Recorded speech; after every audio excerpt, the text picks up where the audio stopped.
the lake. I think that's one of the pictures on the RISC PC, is it? It says there's one called the Team. Okay. Wouldn't surprise me, yeah.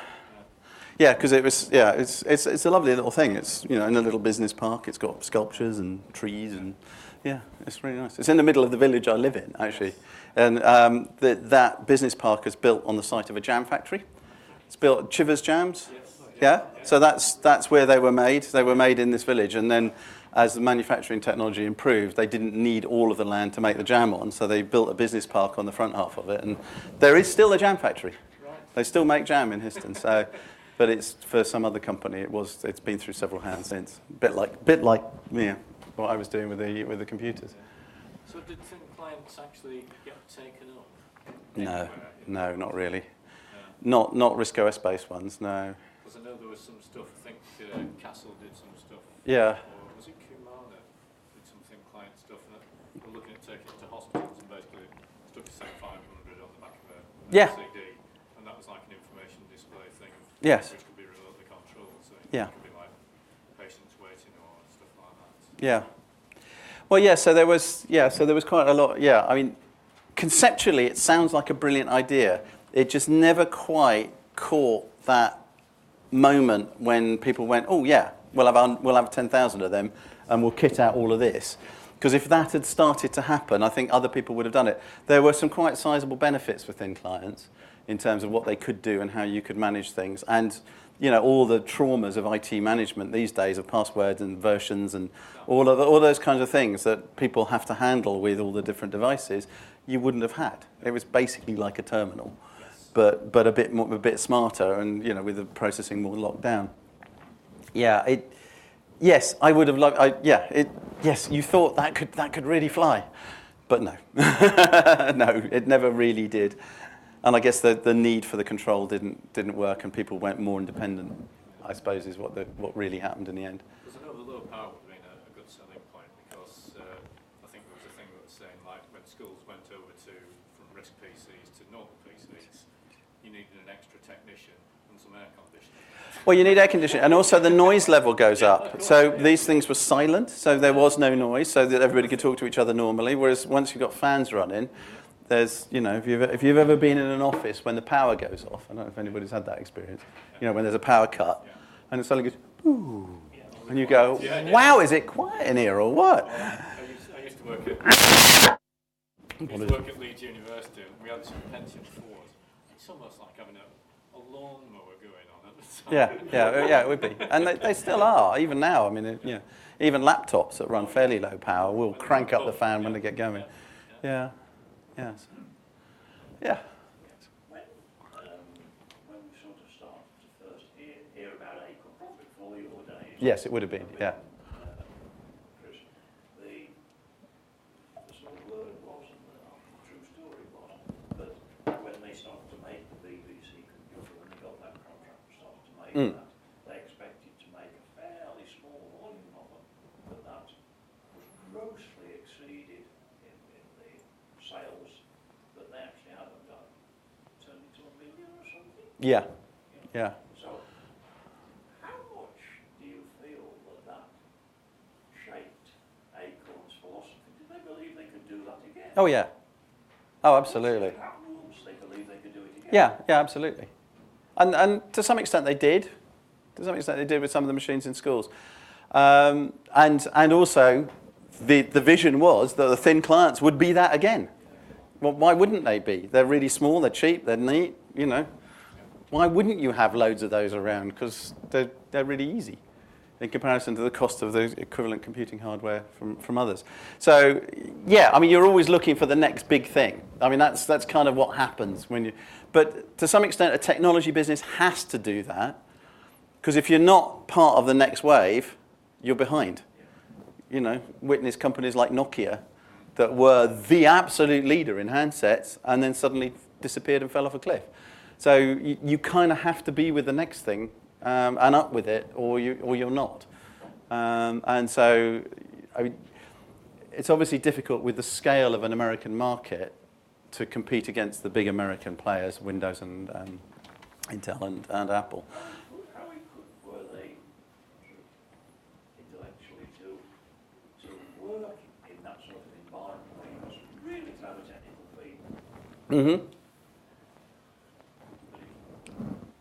Unfortunately, technology isn't the only bit. So you've heard me talk quite a lot about the marketing, the sales and stuff, because that's the bit I was doing. I mean, that's why I'm talking about it. It's a bit I understand. But you need all of that as well.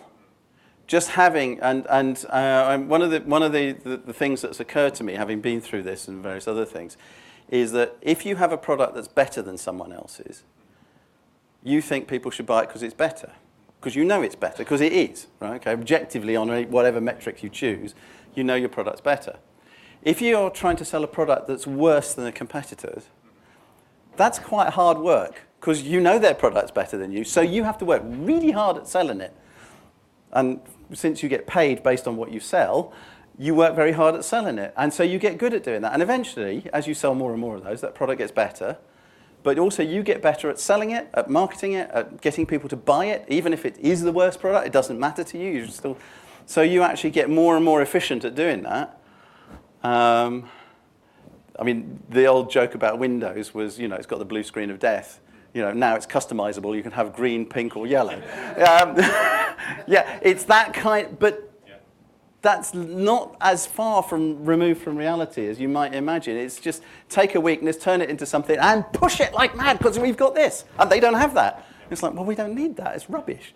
But that's what happens in the marketplace, and you push and push and push and push, and eventually the people with the better one go, well, why is nobody buying ours? Because it's better than this. We're not out there going, this is fantastic. You should. and that's what happens. You see that in lots of different technical spheres. And I think Acorn was a little bit like that. And it's actually characteristic of Cambridge companies is they're very intellectual, they're very creative, they're very imaginative, and they're rubbish at sales and marketing. Most Cambridge companies are like that. I've worked for a few. Obviously, the ones I work for were better, but. Very rarely, very rarely. I've only ever once worked for a company that really did do that, and it was after Acorn. I worked for a company called Geneva Technology, and they wrote billing software for telcos, and you know it's just deathly boring as a subject area, but yeah, but there's a lot of money in billing, as you might say, and so The CEO I worked for there was a brilliant CEO. He was very, very good, and he really got that idea about needing to invest in it, and we did. He's the only CEO I've ever worked with who came to me one evening, and went, "Just don't think we're spending enough on marketing. If I gave you another 200,000, could you spend it?" Right? Yeah. So if anybody's ever come across anything about that, never. But it did actually happen, and I actually had to say to him, "I don't think I can spend all of that. I mean, obviously I could, but I don't think I can spend all of it well. Probably about 100, given the team that we've got and how we're working. I don't think I can spend all of it. We could probably spend 100, 150 of it, but possibly not the whole 200." But he said, well, "Okay, get on with it then. Go, just go, more. Spend more on marketing." And we spent a lot on marketing in that company. That resulted in that company getting bought out for about $800 million. At the time, we were turning over about 200 at break even, something like that. So, because we had this value that everybody could see, and they could see it because we told them endlessly in every forum that we could manage. We told them about it. So. Yeah, I have seen it when it's worked, and yeah, so it can happen. Yeah, so quite a lot of people, not me, unfortunately, made a lot of money out of that. Unfortunately. It is a British disease, I'd say, that we've got some of the best engineers in the world, but not the people to market that. To really promote it and really drive it home. Some of the worst, but some of the best marketers. They have pretty good engineers too, actually. Yeah. Having worked with some of them, some of those guys are really very, very, very good, and they struggle with some of the marketing. Actually, yes. Is the flip side of it, where marketing tends to not. Anybody who's ever read Dilbert would understand that. Oh, yes. Yes, that's not as that's based on reality, Dilbert. Yes. So people who write into it. Okay, all right. Woo.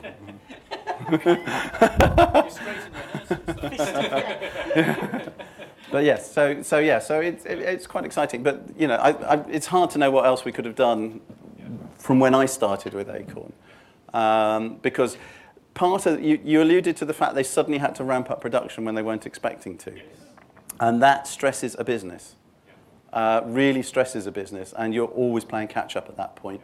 And then the next thing you're doing is kind of buried under this massive backlogs and orders and things that people are shouting about, and you know, stuff doesn't quite work right and all that sort of stuff. If you look at Tesla now, you'll see that same sort of process going. You know, but they planned for that, whereas Acorn didn't plan for it. It just went, "Wah! We got to make more of these," and they had to do it. And outsourced manufacturing to China didn't exist when they were doing that, so it was manufactured in the UK. I believe so. I think so. Celestica was the company that did it when I was there.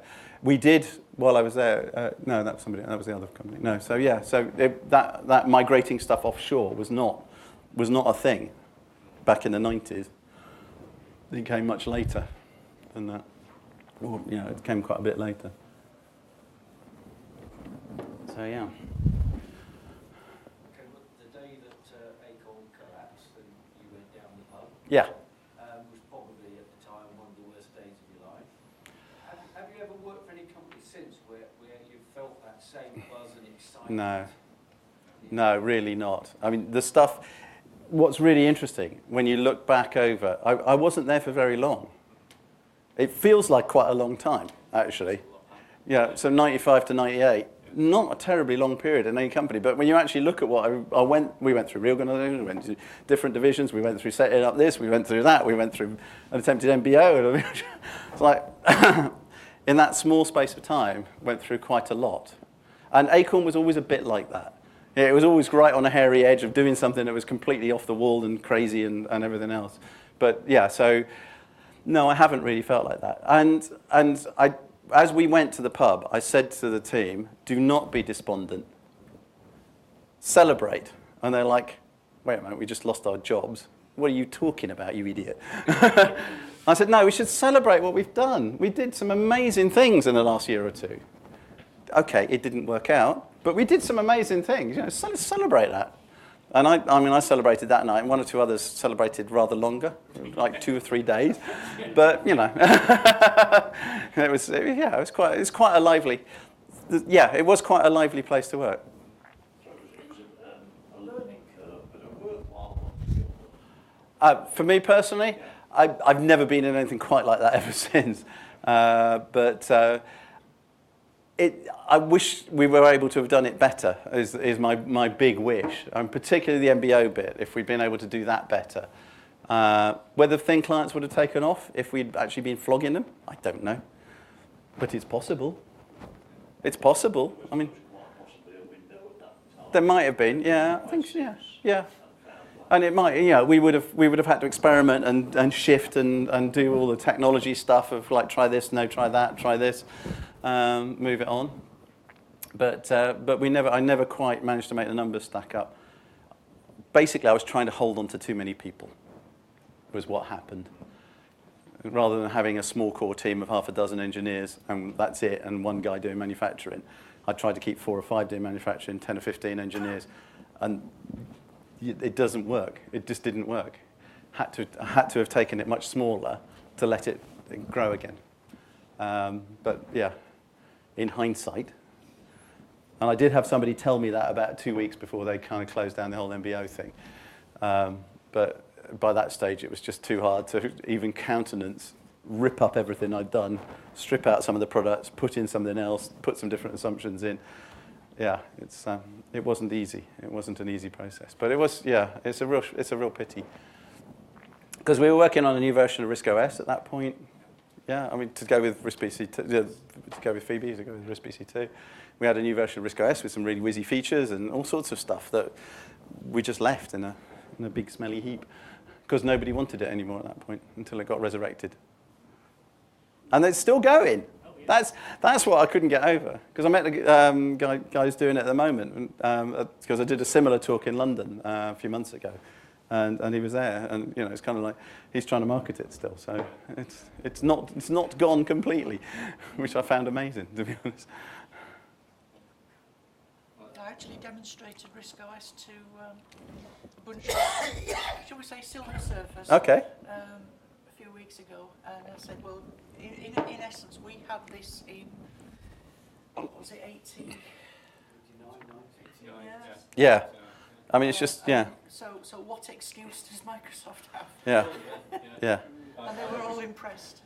Yeah, I always used to say, so Mac's got 1 button, Yeah. PC's got 2, and Acorn's got 3. Yeah. And how many years did it take them to get to using 3?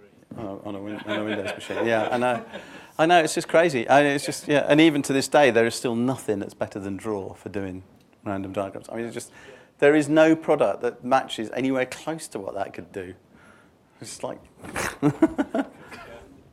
in any of the suites. The reason we all use it is because it makes more sense to us. Now, Yeah. I don't know if you ever looked into the human-computer interface. It's sort of like, not quite a bête noire of mine, but Yeah. when I drive my car, I go, Yeah. who put that button there? You know, and why is that obscured by this and all that sort Yeah. of stuff. And RISC basically doesn't have a lot in the way of you trying to do something. No. Whereas when I go to Windows, I have to open the file manager twice, so I can see where it's coming from and where it's going Okay. to. Yeah. So I go, drag and drop. Well, you can do that, Pick a but no. decade, Yeah. no. Yeah. I mean, most of those things are now in some form or another, but just not as elegant and certainly not as early and not as lightweight as well. I mean, when you look at the sizes and stuff that they were working in those days. Well, that's it's, right. I mean, I think first memory stick I got was 64 meg. You Okay. know, Yeah. and you could put programs on Yeah. it. You know, that's probably like the start of the Windows program. Doing it. Yeah. At the time. Yeah. No, that's really good. Yeah. Do you still use any RISC? No. No. You've given it all together. No, because that. So that was the end of it for me. I was like, I can't. Not. No. No, I don't. Unfortunately. Well, I did get a Raspberry Pi and stuck RISC on it, just because you could, and it seemed like a sensible thing to do. It's like, oh, this actually works. It's good. But yeah, it's kind of the whole drivers and I mean, one of the ongoing battles we always had. It was new hardware, new drivers, new this, new that, new and the level of investment needed just to keep up was really quite high, and it's really hard to maintain that, which is why we couldn't have done that. We'd have had to focus in on something much more discrete if we were ever going to make a success out of a business. And actually, in hindsight, the Raspberry Pi is the successor to almost everything Acorn did. When you look at it, this small, neat little device that people use, that are sold in the millions now, that run really, just simple, low power, do lots of random different things for all sorts of different places. They really, I mean, that is almost like, that is the successor to me of everything that we did. And but it's not running RISC OS, obviously, but it is running an ARM chip. I think there was, I'm trying to remember which developers conference it was, I saw in one of the magazines, and basically they said, right, you write in Java, here's your Raspberry Pis, we're throwing the desktops away. Okay. That's what you'll be writing for. Okay, something small, lightweight. Yeah. Keep the power consumption down, keep the weight of it down. And Yeah. I know I've had, prior to the Raspberry Pi, I had I think an A9 at home, and it just took 3 watts, so I've left it on for 12 years. It's because they just don't take I much. think it switched off for really long holidays. Yeah. For a fortnight. Yeah, but that's what people are doing with Raspberry Pis now, isn't it? I mean, they really are. Yeah. Yeah. So it's kind of, it's quite. Oh, right. There's more paperwork slowly. How are we doing on this? It's kind of filtered its way through all you guys, and it's kind of heading towards the back now. Just see how many t-shirts and mugs they had. Yeah. Out of interest, what is your preferred platform? I use Windows because that's what everybody in the business world uses. Right. So, well, that was what everybody in the business world uses. A lot of them now use Macs, but there's a transition happening. All the sort of upper end management all you have Macs now, but and lots of students do as well. That's quite a common platform. I never made that transition, mainly because I resented paying so much money for essentially the same level of performance. When I worked out in Silicon Valley, so when I worked in the UK, we used Windows, and then I moved to using, this is a long time ago, and then I used a Mac, and actually I got things done quicker on the Mac than I did on Windows, and I went, that would have taken me ages under Windows. Gosh, this thing does actually do something. I think the difference is smaller now. much smaller, and I'm just more familiar with the other one. So yes, I have a laptop, because I run Word and I run Excel and I run because that's what everybody else uses, and that was always the big problem with the thin client, and still is. Even if you had one now, it still wouldn't work because they haven't ported it onto ARM platforms properly yet. They are. Well, looking at, I think we've got some of the Android stuff now. They're using. No, sorry, Windows. They are using Linux is what. Yes. They're starting to do a bit more Linuxy stuff. They're not the best. Yeah. But obviously, we're looking at using ARM. So it'll be interesting to see how Intel's shares go in a few years. Yeah, we're struggling a bit. Intel are looking at reduced instruction set computers. Okay. Yeah, of course. For Yes. some reason. Yes. Yeah, they would do. Yeah, they would do. Yeah. Like they might go bank. Yeah.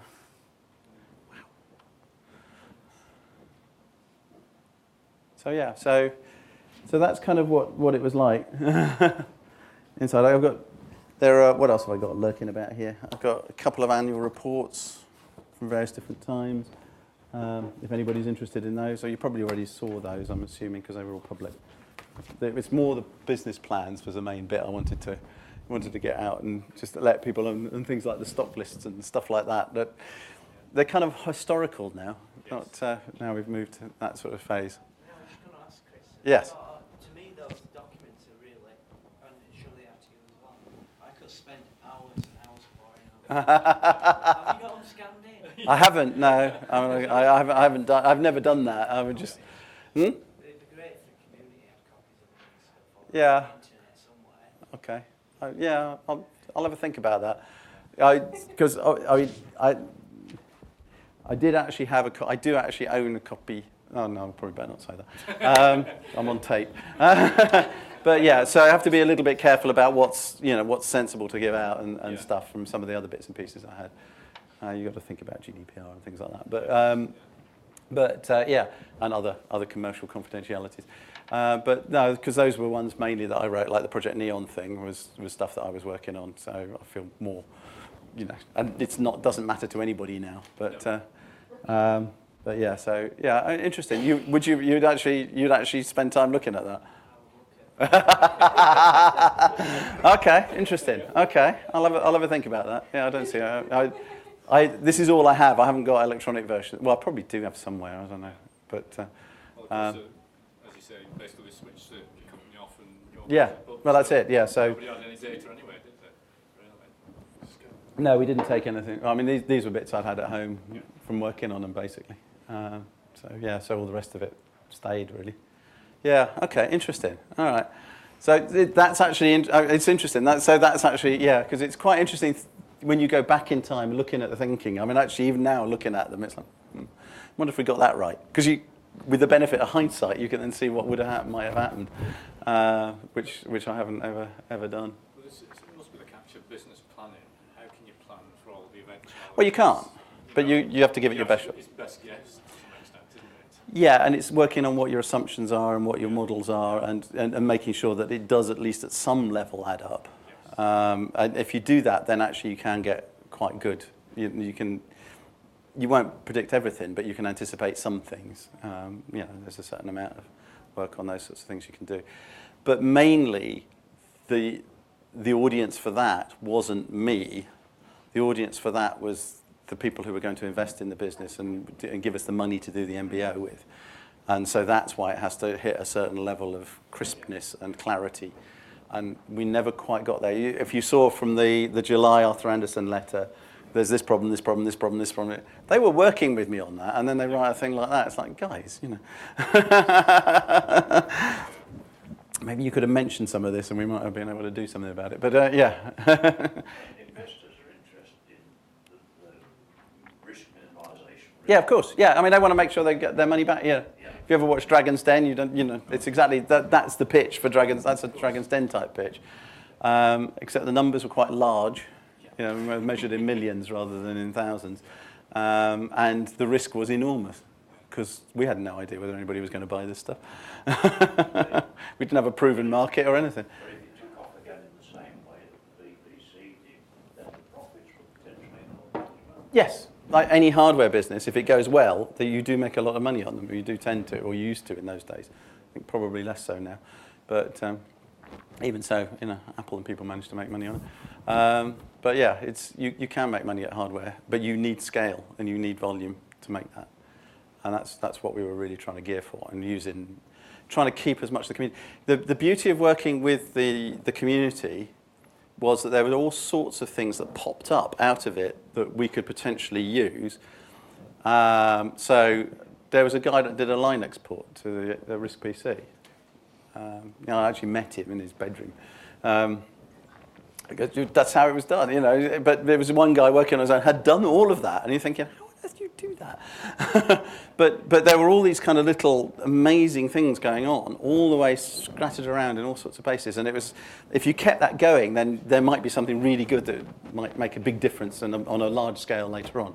I mean, the Ant browser being an example of something that potentially could have been really, really good, because it was up there with Mosaic at one point. And it wasn't far off the Mosaic level of browser. So, yeah, I mean, these days you have what we were doing there is what we now call a smart telly. Yes. Basically. I mean, it's not that dissimilar. What online media and Acorn were doing is now called a smart TV. In a way, they're almost too far ahead of themselves, weren't they? They really were. Broadband was only really available Yes. Yeah. in Hull, effectively, Yeah. as far as could work out. Yeah. Because that was their own little system, wasn't it? Yes, that was online media. Yeah. So, but they did have some stuff in Cambridge as well. But yeah. Yes, but basically, I think they got the potential to have Yeah. to broadband or. Well, it's ATM actually was what they were using, but yeah. So there was they were miles ahead of anything, and the user interface and everything else, and everything was a bit flaky, like cutting edge technology tends to be. All of it was it wasn't that usability that you get nowadays that people are used to now, where you plug things in and they kind of work. Yeah, none of that existed, really. Like you were saying, different technologies. I don't know quite where this one came in and went out. The Acorn replay movies and stuff like that were some of the smallest ones, apparently, for the quality size that you had. And I think Stephen Streeter was the guy who worked that one out. He then went on to do, I think the IDOS stuff. And that's the thing that Lara Croft uses, the compressions, because it was his baby. Yes. Yeah. So that's the kind of example I'm talking about, where there's some really amazing thing that just makes that significant difference to delivering something that people actually want and will pay for. Sorry, I know I talk like a marketing guy because I am, but that is quite important actually, because if you haven't got people willing to pay for it, then it doesn't matter how good it is. It's very difficult to maintain. You can do it on a freeware basis, you can do it on a sharing basis, and that's fantastic. And an awful lot of the open source stuff like that now is phenomenal from that point of view. But it's very difficult to keep it ahead of or up with what's out there at the best. So yeah. One of the things I remember from my early days with Acorn products, which was the BBC National, Okay. was the first one I ever bought, was the amount of support we actually got. Mm. When they came here and spoke to us, who was that guy, that rep they had in the area who used to come and speak to us now? Steve White, was it? Sorry? Steve White, was it? Steve White, yeah. Okay. Steve, yeah. I'm amazed I It was remember. brilliant. Yeah. Okay. Well, yeah, and my appointment in '95 was all about making the most of that, trying to get that level of communication, build that relationship, encourage you guys, but also listen to what you were saying to some extent and feed off that and build on that, which is what I was just. So you can hear, So I mean, internally I was known as Captain Anorak. So that was what everybody kept referring to you guys as anoraks, right? And I was like, no, they're not. I'm not having that. No, you guys. I mean, there were some absolute genius people in amongst the community. I mean, really, really good, and really, and it's trying to build and value that, and trying to get that dialogue going and get as much of it as we can possibly manage, in amongst all the chaos of everything else that was going on, and all the machinations and all the top level stuff that happens in any business, and particularly seemed to happen quite a lot. For the short while I was at Acorn. But this is quite funny now that it's quite a small community. In a way, it works for itself to some extent. Yeah, of course. If you ring up the person who runs a company, they probably wrote the software or built the hardware. So Right. Yes. So you can give the answer, it's that. they either know it or they don't, and that's it. Or Yeah. here's the patch on the email coming tomorrow. Yeah. No, that's And true. that's like the thing you'll never see in big corporations. No, not so much. No. It's not going to happen, no. Wait till next year's update or on monthly subscription model. Yeah. Yeah. Contrast that with the way we're treated by people like Microsoft. Yeah. And one of my sort of professional IT project manager colleagues once said to me, and I'm sure it's absolutely true, he said, "You get absolutely anything out of Microsoft except actual help." Yeah, I'm afraid so. Yeah. You get help from most other people who've actually solved it for themselves, don't you? That's where most of the help comes from at Microsoft. Yeah. So. One of the things that always surprised me a bit as I've more found out about Acorn companies Mm. that I sort of set grew up with is how small everything was. Yeah. Oh, yeah. All the companies that keep saying that browser's being written by one person. Yeah. Acorn was a small company, relatively small company. It is. It always was a very small company. Yeah. How much more life there was in that, given that, I mean, I know from my own experience now professionally in a slightly different field, that once you start to sell into industries or markets that are as big as have got players like Microsoft and so on in them, you need the same resources to be able to compete and actually produce the same level of value. Yes. And I just wonder how much longer some of RISC had and Acorn had in the sense before it did dissolve into a kind of small cottage industry of service. Because we've had to have grown up, we've had to have grown very quickly and got a lot more resources into. Yeah. Well,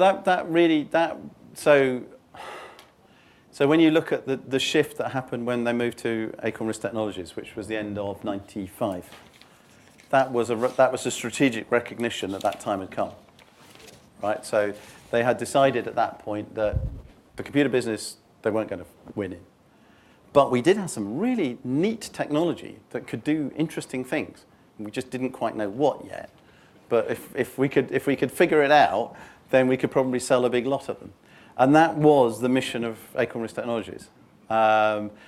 That's what their objective to do, was to figure out something that we could do that was neat, interesting, different, better than anything else on the market, that we could partner with somebody or work with a customer who would give us money to do it. Network computer was one example of that, but there were others in amongst all the sort of panoply of stuff that went on. But that sort of nascent technology work is actually quite challenging. Even when you have a pretty good base to start with, you've got stuff that actually does things and works, it's quite hard to make a product out of it that will appeal to a customer. And NetFax was probably the prototype example of that for me, because it consumed quite a lot of the time inside the business. So basically what they made was a little box with an LCD screen on it that you could control, that would scan documents and then send them by email. So you're using the email clients and all this, stuff that we had, because we know how to do that. Scanning, yeah, we can do that. Put that in a little box. Power, doesn't matter, run it off a little DC block, that's fine, we can do that. But getting the user interface and getting the selling of it to a client base, which is what the client was supposed to be doing, never quite seemed to get their act together. They were American. Never quite seemed to get their act together on that. But that was an example of building a product out of the technology that was completely different from what we were making as a product, but actually used some of the components that we had in a new way. And that's what they were trying to do. They were trying to find the next thing that could really rip, and then we would be part of that and surfing that wave out. I mean, it could have been a mobile phone handset for all we knew. We probably had enough stuff to do if we'd ever heard of them. But yeah, because we had quite a lot of bits from having made computers. And then not having to keep making all of the stuff to make a computer. All of it. Just focus on some pieces of it and then just specialize in those and let it rip. So I mean, there are companies around Cambridge that do smart TVs that are largely based and use people and some of the technology that RISC OS, came from some of the RISC OS world and have now evolved beyond that. Because, yeah, we were good at video. Actually really very good at video in a low power, small scale, cheap way. And so smart TVs is a natural sort of fit. Putting a web browser with a television, we could do that. We could put a web browser on a television. Very few people could do that because they didn't have the screen resolution handling that we'd built up from the school's work that we did. So things like that, we were much better at those sorts of things than almost anybody else, and we could do them. But then you needed a browser that was up to date and competitive. And some Nico got bored and did something else. So, and our browser wasn't very good. So yeah, it's kind of, yeah, it's that sort of thing. We were looking for that. So strategically, they decided that. My workstations business was like the hangover, just milk it for as long as we could, part of the thing. And in the end, ended up costing a bit too much money when we tried to make the yellow monster. Yeah. Yeah, okay. Is that anything else? Any other questions? I mean, Chris is staying locally tonight, Yeah. so he's not. I'm not rushing off anyway. Not rushing off. So if you want to have a natter with him, Yeah, and carry on looking at those things. yeah. So, but anyway, it's very interesting, and Okay. perhaps we can thank Chris in the usual way. Not the tomatoes, no, the other one. Yeah, super. Yeah. Thanks very much. Yeah.